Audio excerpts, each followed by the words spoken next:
For today's vlog, gagawa ako ng waterproof sticker label dahil nag-order sa akin yung tito ko na may business siyang peanut butter. So, nagpapagawa ulit siya ng sticker label para dun sa bottle. Then, meron na pala ako nakasave na layout dito dahil ako yung nag-layout ng logo niya before. So, sinave ko na yon para katulad ngayon, ready to print na lang siya. I know you told your friend you're not okay, and tell me what's wrong and why you never said you felt that way. And guess you're trying to stay strong and fake a smile until I look away. But I've known you too long, it hurts to watch your blue eyes fade to gray as you fade away.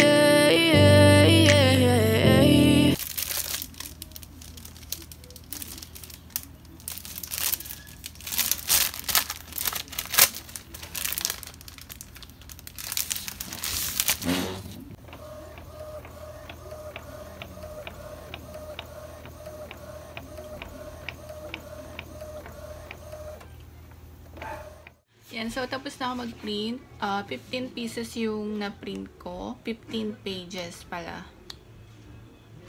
Yan, so 210 pieces to. Bali, may pasobra tayo na 10 piraso. Yan, freebies. Then, lalagyan na natin siya ng, ito yung gamit ko is cold laminating film photo top na matte. Yung kadalasan kasi na ginagamit ko dito is yung glossy, pero ngayon kasi wala na akong available na glossy, kaya yung gagamitin natin is yung matte. So, ito yung ginagamit para maging ano siya, waterproof yung sticker.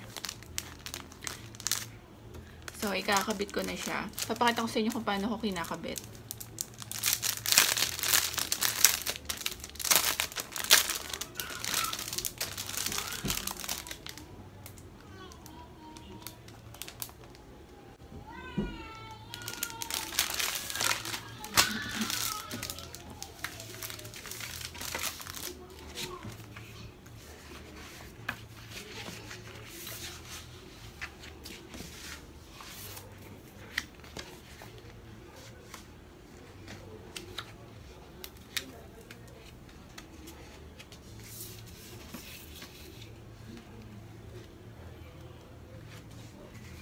So, ito pala yung purpose ko, kaya meron siyang space dito para dito ko malalagay yung photo top, yung sobra na sa photo top.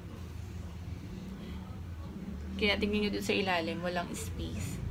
Yan, dito kasi ako nagka-cut.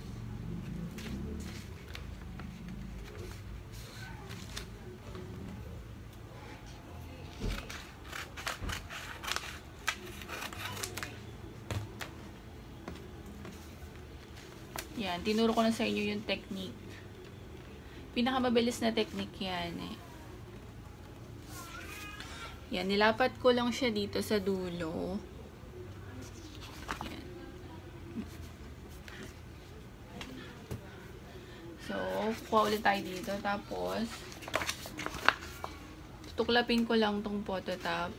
Tapos, yung dulo nito, kinakat ko. Para pag i-insert ko na siya sa laminator, meron akong mahihilahan. Yan. So, ilalapat lang natin siya dito.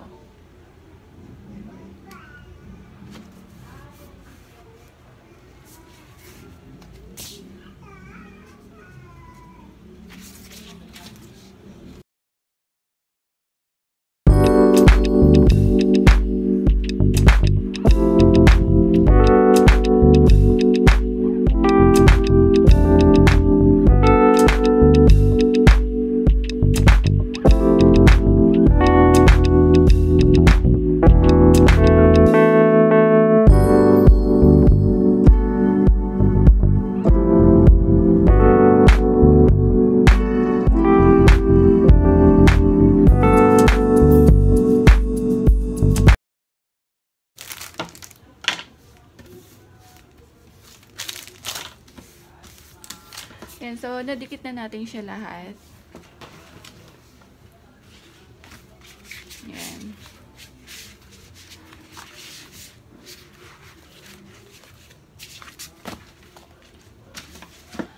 kung bagong ano ka pa lang, kung kaka-print mo pa lang, hindi mo siya pwede idikit agad. Baka kasi mamaya kumalat yung ink, kaya hindi mo siya pwedeng idikit agad dito. Mas maganda yung natuyo na siya, at least mga 10 minutes para sure, pero sobra-sobra na yun. So ayan, ilalaminate na natin to. Ayan, so i-on ko na yung laminator. Coat laminate lang yung gagamitin natin.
So, ayan, nalagay na natin siya ng photo top, tapos na-laminate na natin siya. Ngayon naman, ikakat na natin siya dito sa may paper cutter. So, pwede rin natin siyang gamitan ng gunting, manual cut. Pero, tawag nga dito is manual cut na talaga kasi nga gagamit ako ng paper cutter. Pero, pwede ko naman siyang i-machine cut, kaya lang manual cut na lang pinili ko kasi sayang naman yung space. Pag sa machine cut kasi, magiging lang to bali parang 10 lang yung kasya dito sa A4 size. Kasi magkakaroon pa siya dito ng remarks para basahin ng machine. Kaya, para makatipid, ginawa ko na lang siyang manual cut. Sayang din yung 2 piraso or 4 na piraso So, ayan, i-cut na natin siya dito sa paper cutter.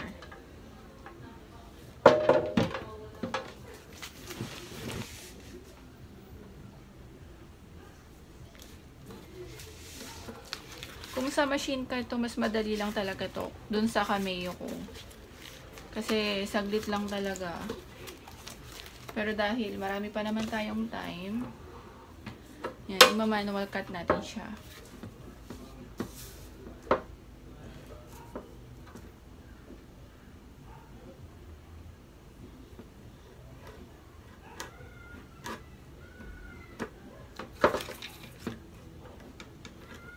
Medyo mapuro lang tong paper cutter kasi luma na rin to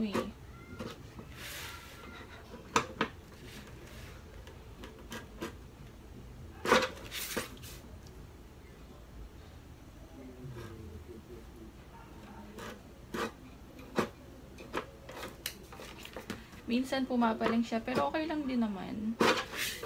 Hindi naman maarte si client, pero pag alam ko rin talagang maarte si client, syempre, mag-ano tayo, machine cut. Pero pinupulido ko rin naman yun siya sa sa gunting. Yung mga sobrang gupit, tsaka mga baku-baku.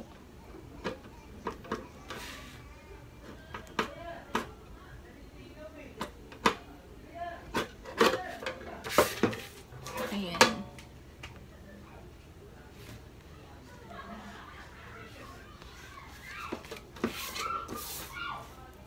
Itong mga dulo lang yung kinakat ko, then gagamitan ko siya ng gunting sa mga pagitan niya para mas madali. Kasi medyo maiksi na yung gugupitin.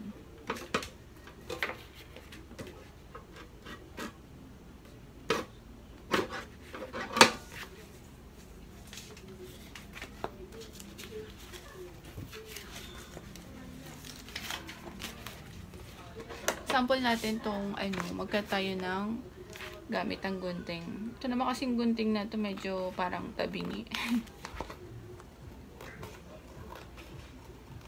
Okay din naman yung gunting. Mabilis din naman.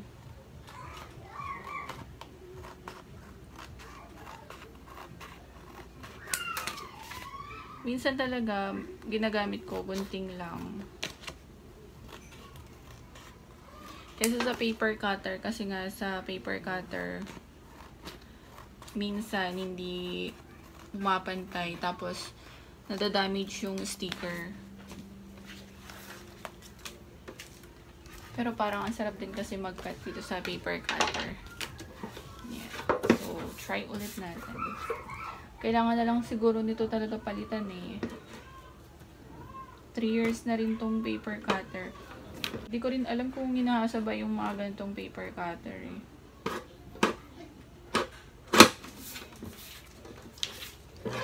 Siguro yung ilalim na lang yung ikakat ko sa paper cutter.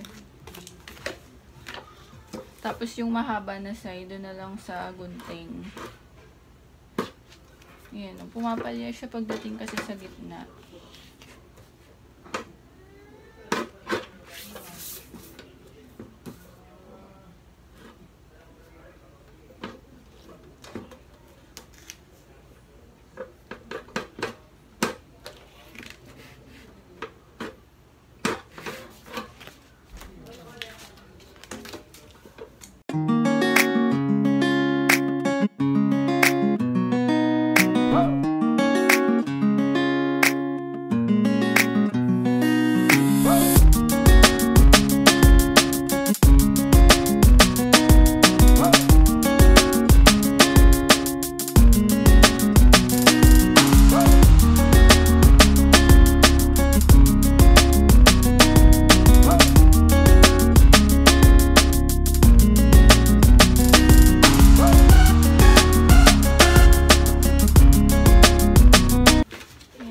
Natin yung taas tsaka ilalim.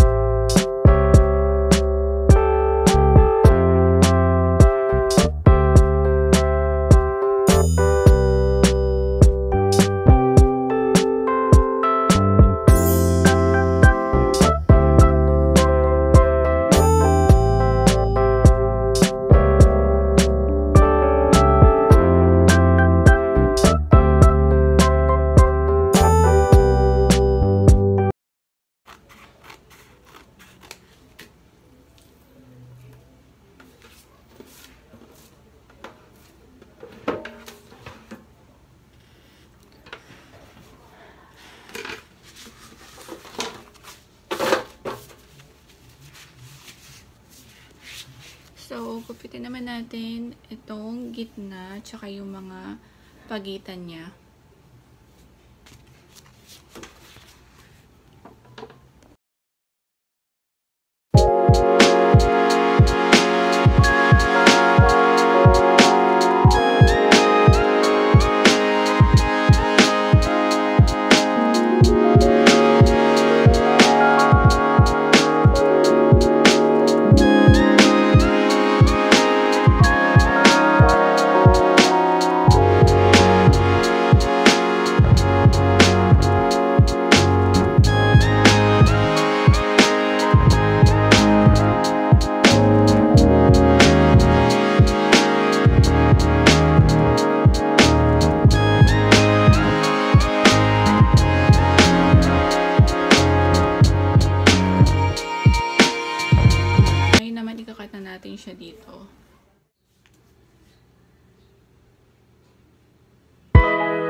me wind and rain. You're some kind of butterfly. Baby, you give me midnight. Dahil nakabili ako ng peanut ni tita dati, share ko na din sa inyo kung paano niya yung nilalagay dito sa bote. Bale, ito meron ako ditong reject na isa. So, ito yung gagawin kong sample. Ayan, madali lang siya i-peel off. Tapos, ayan, ididikit mo lang siya dito sa may bote. Maganda tong sticker nito kasi, sticky. Sobrang, niya, kapit. Tapos, mahirap siyang matanggal. Tapos, waterproof pa. Kaya, high quality talaga. So, ayan na siya nang nakakabit. Di ba ang cute? Bali, ito pala yung order ni tita dati na, na sticker. Yung ginamit ko dito is glossy. Tapos, waterproof na din siya. Tsaka smudge proof din siya. Ayan. So, same lang naman sila sa ginawa ko ngayon. Pinagkaiba lang talaga yung texture niya. Then, papakita ko na rin para sa inyo na waterproof talaga siya. Ayan hindi nababakbak at saka hindi nabubura yung ink. Tapos ko nang i-cut yung 210 pieces. Ayan, sa mga gustong umorder, lalagay ko na lang sa description box yung link ng Shopee page ko. Message lang kayo doon. Then, ayun, meron tayong iba't ibang klaseng sticker. May matte, glossy, rainbow, glitter, basta kahit anong gusto nyo. Then, depende yung price sa size. Tapos, syempre, pag marami kayong o-orderin, meron din tayong freebies, okay? Shoutout nga pala kay Tito Andy and Tita Weng. Thank you for trusting the Print Shop. So, yun lang. Thank you for watching. Sana may natutunan kayo sa aking vlog. Don't forget to like, share, subscribe na rin to my YouTube channel.